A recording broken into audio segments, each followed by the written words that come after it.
प्रणाम, हमार नाम है जूली। रवा देख रहल बानी आपन भाषा भोजपुरी में खबर दिखावे और वो खबर के भीतरी के खबर बुझावे वाला पहला बुलेटिन जेकर नाम है खबर के बूझी।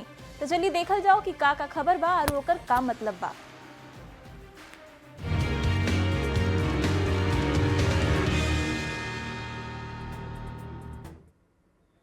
बुलेटिन के शुरुआत एगो बढ़िया खबर से करल जाओ। युवा लोग के सादे खातिर सीएम नीतीश कुमार कई गो बड़ फैसला ले बाड़न। मुख्यमंत्री स्टूडेंट क्रेडिट कार्ड योजना में एगो बड़ बदलाव कर देले बाड़े आरू स्टूडेंट लोग के राहत देले बाड़े। सरकार ब्याज के बंद कर देले बा आरू ईएमआई भी घटा देल गइल बा। सीएम नीतीश चुनावी साल में अब तक कई गो बड़ घोषणा कर चुकल बाड़न। युवा आयोग के गठन से लेके अगला 5 साल में 1 करोड़ सरकारी नौकरी आरू रोजगार के वादा के बाद सीएम स्टूडेंट क्रेडिट कार्ड योजना में बदलाव के मास्टर स्ट्रोक खेल दिले बाड़न।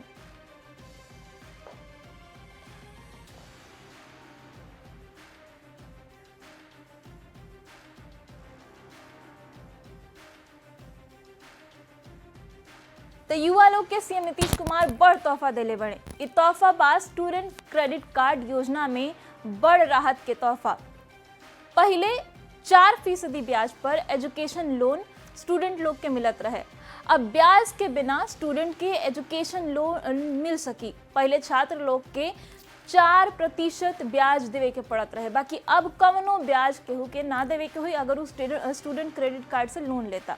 पहले 2 लाख 5 साल में वापस करे के रहे, अब एकर अवधि बढ़ा के 7 साल कर देल गइल बा। मतलब 7 साल में पैसा वापस करे के हुई। पहले 4 लाख 7 साल में वापस करे के रहे, एकरो अवधि बढ़ा के अब 10 साल कर देल गइल बा। पहले के अगर बात करी जा तो 2 लाख वापस करे खातिर 60 किस्त रहे, अब 2 लाख वापस करे खातिर 84 किस्त कर देल गइल बा। मतलब तनी तनी पैसा करके स्टूडेंट लौटा सकत रहे। पहले 4 लाख वापस करे खातिर 84 गो किस्त रहे, अब 4 लाख वापस करे खातिर 120 गो किस्त कर देल गइल बा। अब में बूझे वाला बात का बा, इस सवाल के जरिए बूझी कि आखिर चुनावी साल में युवा लोग पर सरकार इतना मेहरबान काहे बा। का एकरा पीछे कवनो सियासी कारण भी बा? तो एकरा के बूझल जाओ। बिहार में चुनाव बा और करीब 10.77 लाख नया वोटर जुड़ सकत बड़न जिनकर उम्र 18 से 19 साल तक बा।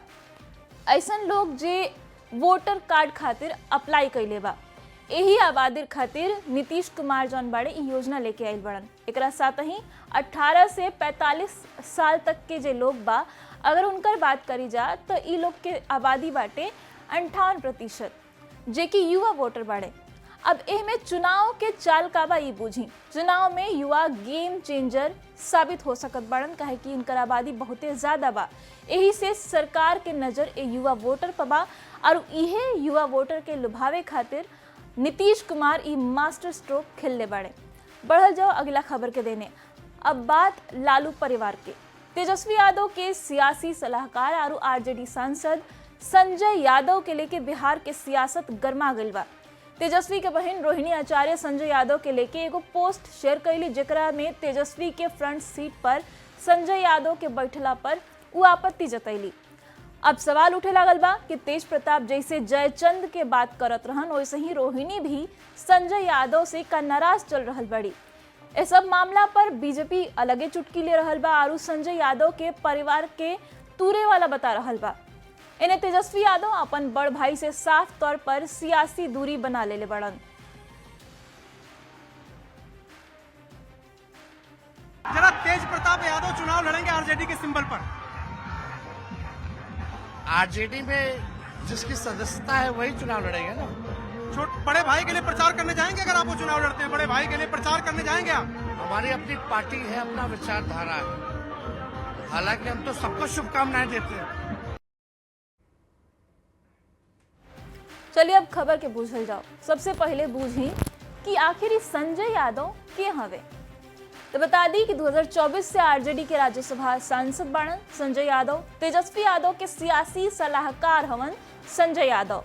अब संजय यादव पर टिप्पणी के बूझी। कहल जाला कि क्रिकेट खेले के दौरान तेजस्वी यादव से इनकर दोस्ती भइल, लालू के जेल भइल तो तेजस्वी इनका के पटना बुला लेलन। संजय मूल रूप से हरियाणा के रहे वाला हवन। महेंद्रगढ़ के नांगल सिरोही गांव में इनकर घर बा।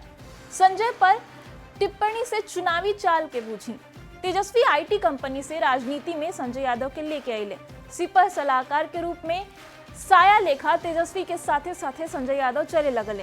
पहले इनका के पार्टी के ऑनलाइन और ऑफलाइन प्रचार के जिम्मेदारी सौंपल गई। बाद में आरजेडी के चुनावी रणनीतिकार बन गए, मतलब बहुते अहम पद पर आ गए। अब लालू परिवार में संजय यादव के विरोध काहे हो रहा बा इहो बूझ नहीं।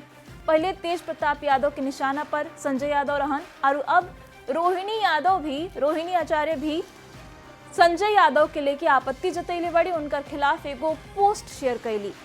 अब तेजस्वी के आंख कान बन चुकल संजय यादव हर बड़ फैसला में उनका के सलाह देवेले और तेजस्वी अपन हर बड़ फैसला में संजय यादव से सलाह लेवेले। संजय यादव के हस्तक्षेप से तेज प्रताप के जो संजय यादव के हस्तक्षेप हर पार्टी के डिसीजन में, हर परिवार के बात में वो तेज प्रताप यादव के पसंद नहीं थे।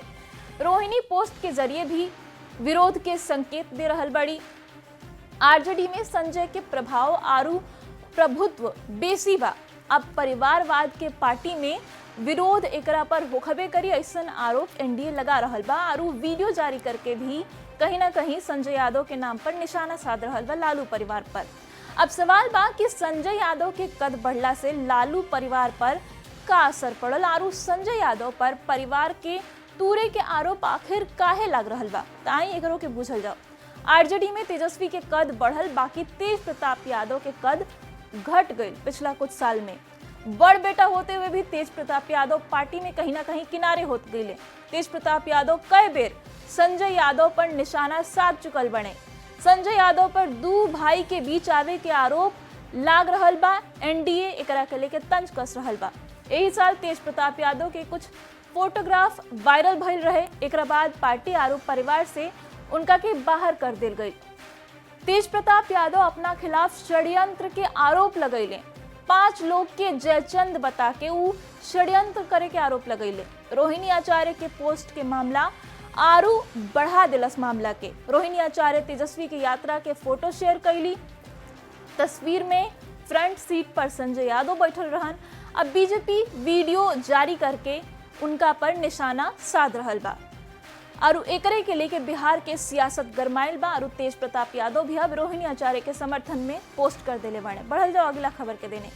2 दिन के बिहार दौरा पर आयल केंद्रीय गृह मंत्री अमित शाह विधानसभा चुनाव के टारगेट सेट कर देले। शाहबाद और मगध के कार्यकर्ता लोगन के 80% सीट जीते के टारगेट देले बाड़न। टारगेट के पूरा करे खातिर एगो मंत्र भी देले। अब सवाल ये बा कि शाहबाद और मगध पर इतना फोकस आखिर काहे कर रहल बड़न। पहले रिपोर्ट देखी फिर खबर के बुझल जाई। ये चुनाव सरकार बनाने का चुनाव नहीं है। ये चुनाव 2/3 से ज्यादा बहुमत के साथ सरकार बनाने का चुनाव। बिहार विधानसभा चुनाव खातिर अमित शाह टारगेट सेट कर देले बड़न। विधानसभा चुनाव की तैयारी धार देवे आयल अमित शाह रोहतास के डेहरी में 3000 कार्यकर्ता के साथ संवाद कैले। 2020 के चुनाव में एनडीए के जौन कड़ी सबसे कमजोर रहे, वही शाहबाद और मगध से अमित शाह अपन मिशन के आगाज कैले। अमित शाह आवे वाला चुनाव में यह क्षेत्र से 80% सीट जीते के टारगेट देले। आने वाले दिनों में यहां पर एनडीए की सरकार फिर से एक बार बनाने का संकल्प लेने के लिए ये 10 जिलों के चयनित कार्यकर्ताओं को यहां पर बुलाया है। हम यहां पर जितनी मजबूती से संकल्प करेंगे उतनी ही भाजपा मजबूत होगी, एनडीए मजबूत होगा और एनडीए जितना मजबूत होगा बिहार ही इतना खुशहाल और समृद्ध होगा। अमित शाह 10 जिला के कार्यकर्ता के जीत के संकल्प दिवैले। शाह कार्यकर्ता लोग से घर घर जाके राज्य सरकार के उपलब्धि के पहुंचावे के अपील कैले और 2/3 बहुमत से एनडीए के सरकार बनावे खातिर कार्यकर्ता से एकजुट होके के कहले। बिहार में बीजेपी के कमजोर दुर्ग के अमित शाह दुरुस्त करे में जुट गए बड़न। 2/3 बहुमत से विजय करने का संकल्प का मुट्ठी बींचिए और प्रचंड आवाज से बोलिए, भारत माता की, भारत माता की। न्यूज 18 खातिर सासाराम से संवाददाता अजीत कुमार की रिपोर्ट। चलिए अब खबर के बूझल जाओ। सबसे पहले शाहबाद क्षेत्र के बूझी। 4 गो जिला मिला के शाहबाद क्षेत्र बनेला। उ जिला हटे भोजपुर, बक्सर, रोहतास आरू कैमूर। भोजपुर आरू रोहतास में 7-7 गो विधानसभा सीट बाटे। बक्सर आरू कैमूर में 4-4 गो विधानसभा सीट बा। शाहबाद जोन में कुल 22 गो विधानसभा सीट बाटे।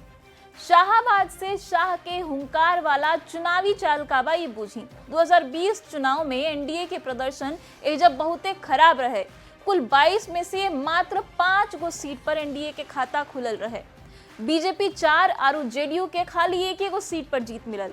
22 में से 16 गो सीट पर महागठबंधन के जीत बल रहे। 2020 विधानसभा चुनाव में आरजेडी 10 गो सीट पर जीतल रहे। कांग्रेस 4 गो सीट पर जीत दर्ज कैले रहे तो लेफ्ट के 2 गो सीट 2020 के विधानसभा चुनाव में मिलल। बीएसपी के जमा खान चैनपुर से जीतले, बाकी बाद में वो जेडीयू में आके शामिल हो गए। 2025 के चुनाव में एनडीए पूरा जोर लगा रहल बा। पीएम मोदी आरो अमित शाह दमखम से प्रचार कर रहल बाड़े।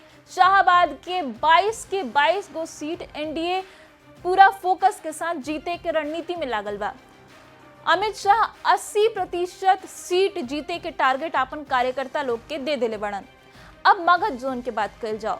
मगध जोन में कुल 9 गो जिला बा। ये जिला बाड़ी सन अरवल, जहानाबाद, औरंगाबाद, गया, नवादा, पटना, नालंदा, लखीसराय आरू शेखपुरा। पटना में 14 गो सीट बा, नवादा में 5 गो विधानसभा सीट बा, नालंदा में 7 गो विधानसभा सीट बा, जहानाबाद में 3 गो, औरंगाबाद में 6 गो, गया में 10 गो, लखीसराय, अरवल आरो शेखपुरा में 2-2 गो विधानसभा सीट बाड़ी सन। शाहबाद के साथ मगध पर भी अमित शाह के फोकस बाटे, एनडीए के फोकस बाटे। मगध क्षेत्र में अगर देखल जाओ सीट के संख्या तक कुल 51 गो विधानसभा सीट बाटे। 2020 के चुनाव में महागठबंधन 30 से बेसी सीट एहिजा जीतल रहे। एनडीए खाली 17 गो सीट पर ही जीत हासिल कर सकल रहे और यही से ही दोनों कमजोर किला कहीं ना कहीं रहे एनडीए के 2020 के विधानसभा चुनाव में। और एकरे के मजबूत करे खातिर अब शाह मिशन मोड में आगे बढ़े। बढ़ल जाओ अगला खबर के देने। बिहार के पूर्णिया से प्रधानमंत्री मोदी बिहार के कई गो सौगात देले आरू आरजेडी कांग्रेस पर जम के निशाना सधले। प्रधानमंत्री कहले कि बिहार के प्रगति कुछ लोगन के रास नहीं खियावत। प्रधानमंत्री कहले कि जंगल राज के मार सीमांचल के सबसे बेसी उठावे के पड़त बा। लोगों ने घोटाले और भ्रष्टाचार करके बिहार की साख को बहुत नुकसान पहुंचाया। चुनावी साल में प्रधानमंत्री नरेंद्र मोदी 7वां बेर बिहार अइले। पूर्णिया के धरती से प्रधानमंत्री मोदी 40,000 करोड़ से बेसी लागत के योजना के सौगात देले और विपक्ष पर जमकर बरसले, खासकर आरजेडी और कांग्रेस पर। पीएम कहले कि कांग्रेस और आरजेडी बिहार के अपमान कैलस। बिहार जब भी आगे बढ़ता है ये लोग बिहार का अपमान करने में जुट जाते हैं। अभी आपने देखा होगा आरजेडी की सहयोगी कांग्रेस पार्टी सोशल मीडिया पर बिहार की तुलना बीड़ी से कर रही है। इन लोगों को बिहार से इतनी नफरत है, इन लोगों ने घोटाले और भ्रष्टाचार करके बिहार की साख को बहुत नुकसान पहुंचाया। पूर्णिया के धरती से पीएम मोदी घुसपैठ के मुद्दा भी उठैले। पीएम कहले कि जंगल राज के मार सीमांचल के सबसे बेसी उठावे के पड़ल। सीमांचल में घुसपैठ से डेमोग्राफी चेंज के सबसे बेसी खतरा बा। लेकिन वोट बैंक का स्वार्थ देखिए, कांग्रेस, आरजेडी और उसके इकोसिस्टम के लोग घुसपैठियों की वकालत करने में जुटे हैं, उन्हें बचाने में लगे हैं और बेशर्मी के साथ विदेश से आए घुसपैठियों को बचाने के लिए ये नारे लगा रहे हैं, यात्राएं निकाल रहे हैं। ये लोग बिहार और देश के संसाधन और सुरक्षा दोनों को दांव पर लगाना चाहते हैं। तो चलिए खबर के बूझी में अब वहीं खाती इतनी, बाकी न्यूज़ 18 बिहार झारखंड पर खबर का सिलसिला लगातार जारी बा।